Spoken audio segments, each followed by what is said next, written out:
Interview Expert est aujourd'hui du côté de Lonne Plage en cette journée magnifique pour retrouver David qui est pilote de quad. David, bonjour. Bonjour. Alors comment s'est passée effectivement cette journée d'entraînement? Je pense peut-être un peu de reprise. Exactement, c'est une belle journée de reprise sous le soleil. Oui.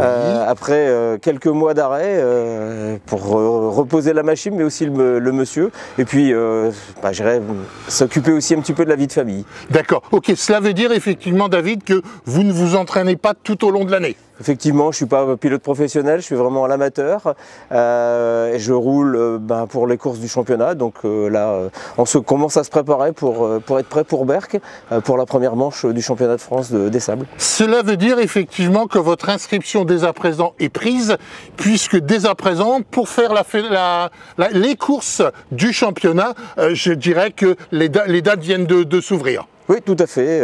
Je suis inscrit depuis le 18 juillet pour être certain d'avoir une place dans les 120 quads, puisque les quads sont limités à 120 places au niveau des inscriptions. Donc j'ai sauté sur les premières inscriptions pour pouvoir me positionner sur ce championnat de France. Est-ce qu'on peut dire aujourd'hui que les quads ont moins de chances, moins de place sur le championnat que les motos? Non, il faut aussi que le nombre de places soit limité, puisque sinon on va se retrouver avec un terrain qui va être complètement démonté. Oui. Puisque en fait un quad, ça a 2 fois plus de roues qu'une moto, donc oui. ça abîme 2 fois plus la piste qu'une moto. Et donc si on était beaucoup plus nombreux, la piste serait vraiment très détériorée à l'issue de chacune des manches et surtout pour les finales. Pourquoi le quad par rapport au motocross? Alors j'ai fait du motocross en étant jeune. Ouais. Avant-hier? Oui, avant-hier. D'accord. Voilà. Et puis la crise de la quarantaine arrivant, je me dis je vais me mettre au quad, ça va être beaucoup plus simple. On risque moins la chute que sur une moto. Et malheureusement au premier virage, j'ai mis le quad à l'envers, mais donc je me suis fait. Et puis maintenant ça fait 12 ans que je participe à l'ensemble du championnat et je suis vraiment ravi d'avoir repris ça. Le pilotage d'un quad par rapport à une moto, c'est complètement différent. C'est différent. On s'amuse plus sur un quad? Non, on s'amuse sur ce qu'on a envie de s'amuser. Ouais. Si on prend plaisir sur une moto, il faut continuer de faire de la moto. D'accord. Si on prend plaisir sur un quad, il faut continuer à faire du quad. Après, il est vrai qu'un quad ne se manœuvre pas aussi facilement qu'une moto, c'est pas aussi souple, aussi agile qu'une moto, donc il faut se faire à ça.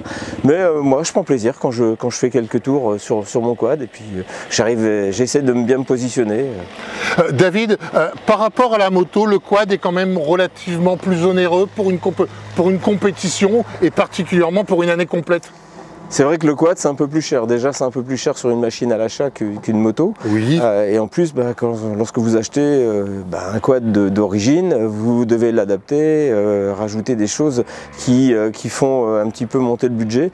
Et en termes d'entretien, oui, c'est un petit peu plus onéreux. Et donc c'est peut-être la raison pour laquelle on trouve moins de quads sur les pistes de motocross que de moto. Et puis voilà, donc c'est peut-être ça. Et puis peut-être que les gens se disent que le quad c'est pour les vieux, comme moi. David, il ne faut pas oublier effectivement que le quad d'une part c'est plus onéreux et l'entretien c'est peut-être plus difficile entre guillemets parce que le moteur est peut-être un peu plus compact que sur une moto. Alors ça, je ne vais pas vous répondre parce que je ne suis pas un expert. Ouais. Tout simplement parce que moi, je fais entretenir la totalité de ma machine. Oui. J'ai pas le temps de m'occuper. Ma profession m'accapare et donc je préfère confier ça à un professionnel. Et en plus, je suis sûr que ça sera bien fait avec l'équipe avec qui je travaille. Pour vous, le Touquet, c'est quelque chose d'important ou c'est l'aboutissement effectivement d'une compétition, d'un challenge complet d'une année?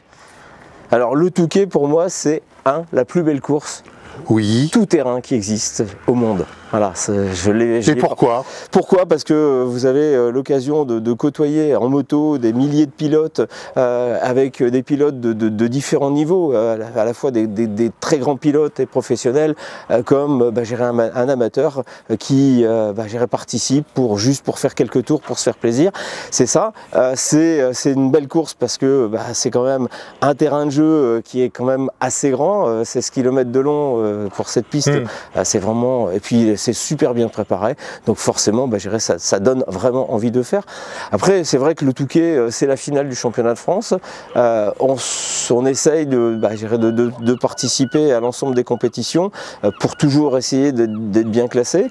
Voilà, donc le Touquet pour moi c'est l'une des plus belles courses qui existent. Pour pouvoir faire le Touquet, il y a une préparation physique. On en est aujourd'hui à se préparer physiquement pour le Touquet. On est au début du mois d'août. C'est la préparation. Je vais pas gagner. Non, mais par contre, il faut quand même se préparer. On peut pas arriver sur un terrain de motocross. On n'arrive pas les mains dans les poches. Voilà, tout à fait. On peut pas dire je viens faire le Touquet, c'est fini. Il faut quand même un minimum de préparation, déjà pour se protéger soi-même, pour protéger aussi les autres pilotes. Donc c'est important. C'est important de venir un petit peu à l'entraînement. D'appréhender aussi le sable, parce que c'est pas non plus, c'est pas un terrain de terre, c'est pas un terrain de cailloux. Donc il faut vraiment s'adapter. Justement, la sensation de la ligne droite, c'est quelque chose, puisque vous avez fait, il me semble, 6 ou 7 fois. Je suis à ma 10e participation. 10e participation quand même. Et la ligne droite, lorsque vous faites votre premier tour et vous reprenez la ligne droite, vous vous mettez à crier dans votre casque parce que tellement vous êtes content de faire cette ligne droite et vous êtes à bloc, attaqué et vous essayez d'aller le plus vite possible. Avoir la plus belle des machines pour pouvoir aller, pour pouvoir dépasser les autres. Et ça, c'est vraiment extraordinaire, quoi. Vous criez dans le casque. Moi, je crie dans le casque. On crie dans le casque. Ah, je crie dans le casque. On se laisse complètement aller au Touquet.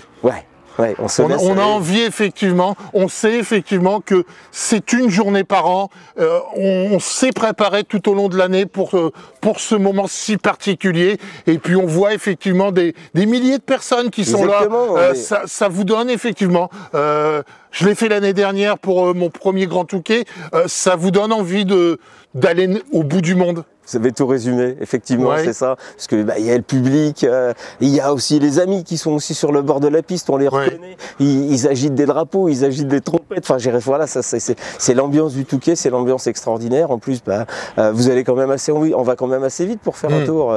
Même avec nos machines en quad, en 12-14 minutes, on a fait un tour. Donc sur 2h30 de course, on a le temps de revenir et de voir plusieurs fois le public, plusieurs fois les amis. Et ça, vraiment, c'est super, quoi. On essaye effectivement de faire la meilleure place, justement, en 10 années de Touquet. C'est quoi votre meilleure place? Ma meilleure place en 10 années, c'est 82e. Oui. Sur combien?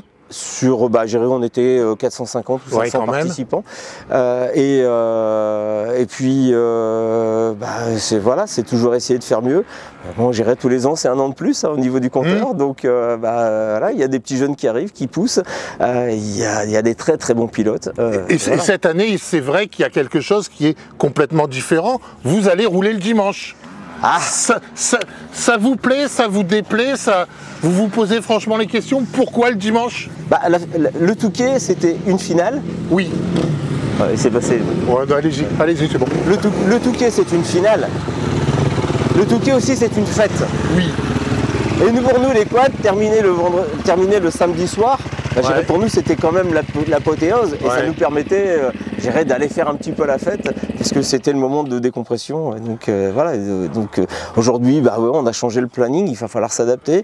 Il va falloir adapter aussi peut-être la préparation, le temps où on va venir au contrôle technique.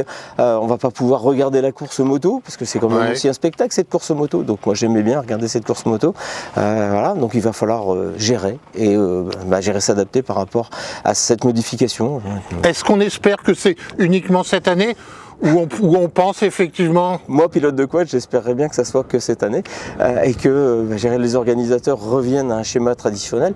Maintenant, si c'est mieux pour l'organisation, si c'est mieux pour tout le monde, voilà, on fera avec.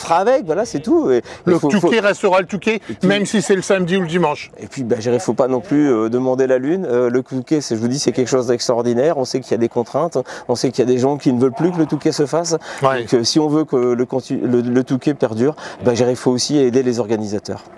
Merci beaucoup David, donc on se rejoint effectivement, pourquoi pas, sur la ligne d'arrivée, ce sera pour vous le dimanche prochain, mais en attendant, nous aurons bien sûr Berck, nous aurons Graillan, nous aurons bien sûr toutes les autres courses du championnat.